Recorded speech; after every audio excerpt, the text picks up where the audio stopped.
ধরেন কলেজে inter final পরীক্ষা দিয়েছিল, মাত্র 7টা পরীক্ষা হচ্ছে পর সেও 19শে জুলাই এটা 4টে ঘন্টে বেরিয়ে যায়।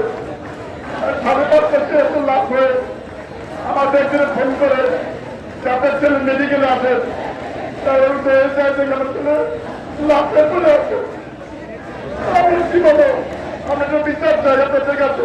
গণ আন্দোলনে আমার ছেলে মোহাম্মদ হাবিবুর রহমান উনি গুলিবিদ্ধ হয়ে মারা গেছে।